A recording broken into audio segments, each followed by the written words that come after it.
Hi everyone.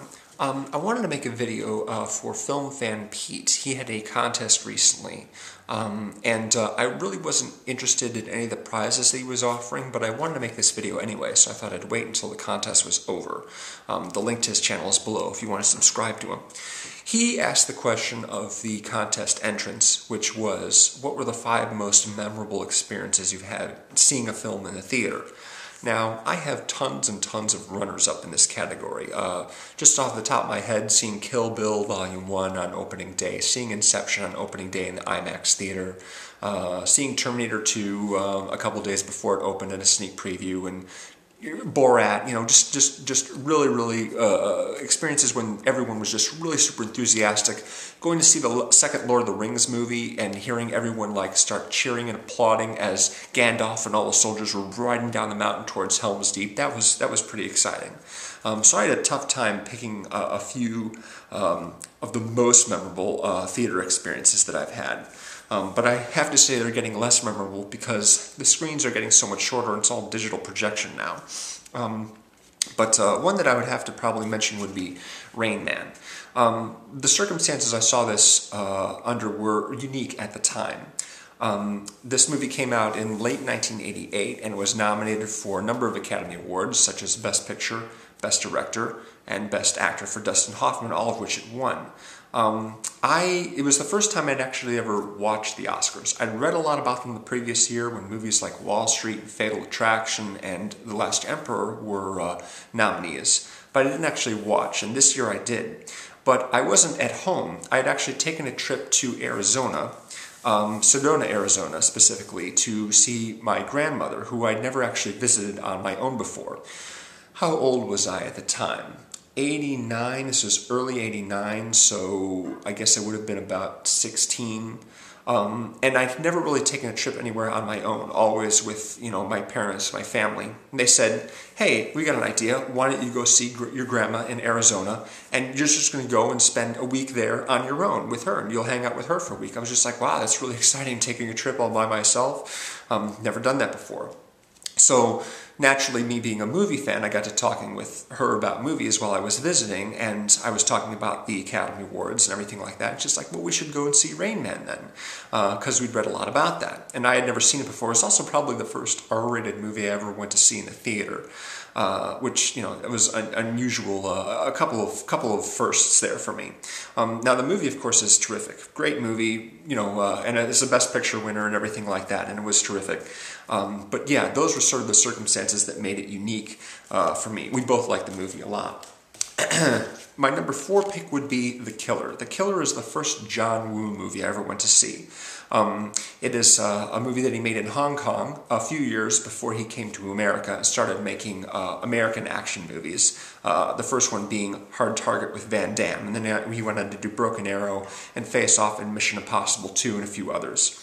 The Killer stars Chow Yun-fat, who is in Crouching Tiger, Hidden Dragon, as an assassin working for the Yakuza, I guess, in Hong Kong, or at least he's contracted by the Yakuza on occasion, or whatever gangs are out there, and he forms sort of a tentative partnership with a cop. They team up together to take down the bad guys. That's a common theme of John Woo movies, is that you've got two people who are fighting each other, but then in the end they team up and take on a common enemy. This is kind of the same thing with Mr. and Mrs. Smith, actually. I always thought Mr. and Mrs. Smith was like the great American John Woo movie that John Woo didn't actually direct, because none of his other American films are as good as Mr. and Mrs. Smith, not even Face Off. The Killer, though, was new for me in a lot of ways, because being the first John Woo movie, we'd never seen anything like it before. In fact, we were really thrilled by this movie just by the trailer. And if I can find the link to the trailer, I'll link it below. But with all the slow motion and just the incredible excess of gunfire and explosions and everything like that, it was really amazing, and we just were so blown away by it. It was a really funny movie and just so incredibly over the top. Now the style of John Woo has been appropriated by all kinds of people like Len Wiseman for the Underworld movies, and of course Michael Bay uses a lot of the same techniques, but The Killer was unique when it came out. The Killer was one of a kind, and we were all really thrilled by it, and couldn't wait to see more, and of course we did. Now my number 3 pick is a movie that came out in the 80s, but I didn't actually get to see it until its 20-year anniversary. Not in the theater anyway, it's been available on video for a long time. It's pronounced Koyaanisqatsi, and technically it's a documentary, but it's not like most documentaries. It doesn't have narrator, it doesn't have interviews, it doesn't really have any sort of particular subject that it's talking about. Instead, it is basically a lot of shots, a lot of photography of nature and of cityscapes, and a lot of high-speed, what they call time-lapse photography, where they set up the camera to record like maybe 1 frame per second. And so you see clouds whizzing by in the sky, you know, when you play it back at 24 frames a second. The movie, in addition to this, of course, has a lot of music in it. That's kind of the dialogue of the movie, is the music. The score was composed by a guy named Philip Glass, who, you know, me and my friends became big fans of since we've seen this film. I had a number of opportunities to see it in the theater, but I missed all of them. In fact, one of them, my grades were so bad in high school that my dad basically grounded me just a couple of hours before we were going to go down to the city to see it. In fact, I should mention the theater, the Music Box Theater, was where we saw The Killer and where this was playing as well. The director is Godfrey Reggio. He went on to do a number of other films in the same style, Koyaanisqatsi and not Koyaanisqatsi in particular. But Koyaanisqatsi is the best. I've owned it on DVD for a while, and I've basically seen it a bunch of times at home. But I didn't get the chance to see it until 2003, and the 20th year anniversary, they had a screening of it at the Chicago Theater, which is a famous Chicago theater on State Street. And not only were they showing the film on a huge screen, but they also had Philip Glass, the composer of the score, and his own personal orchestra come and accompany the film live. So there's no dialogue in the movie, so they could just play the music live along with the film. And it was tremendously exciting because, you know, all the landscape shots of mountainscapes and you know, there's a lot of archival footage of atomic bombs going off, and of course all the cityscapes are amazing. And to see that on a huge screen with the orchestra playing live was just really exciting.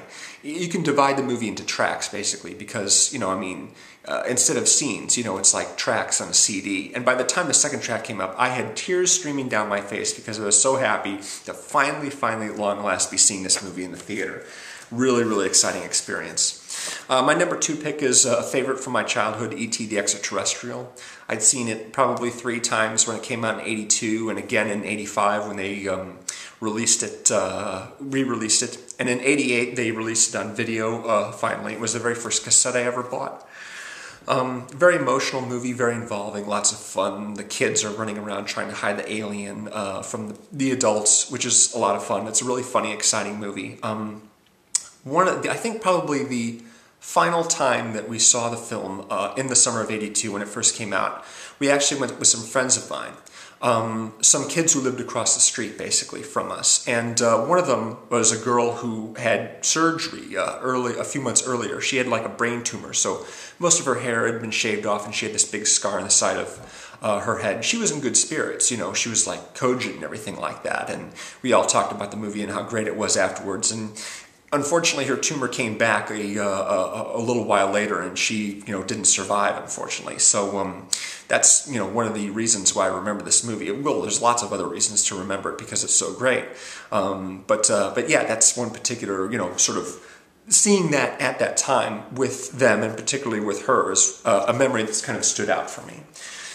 And finally, 7, of course, my number 1 favorite theater-going experience. And I saw it at a local theater, and I really wasn't doing anything particular that day. I was working in retail, so I, you know, had to go basically sell shoes that evening. So I caught the first screening of the day, really not expecting a whole lot, especially not from the director of Alien 3, which I didn't like that much.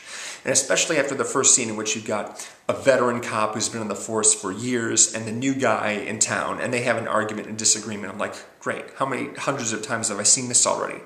And by the time the middle of the movie came around, I'd forgotten all about that and was just so incredibly wrapped up in the story and so just like nerve jangled by the whole thing. Everything's just like really intense. By the time they got around to finding his apartment and chasing him through the buildings and streets, I was just like, please catch him, he's so dangerous, please catch him. And by the time the end came around, I'm just, you know, trying to, you know, almost yelling at the screen saying, don't do that, that's crazy, don't, you know, you can't, you know, and yeah. I was so floored by this movie, so devastated, that I actually sat in the theater, after the credits were done, after the lights came up, for like another 10-15 minutes before I could finally get up and leave.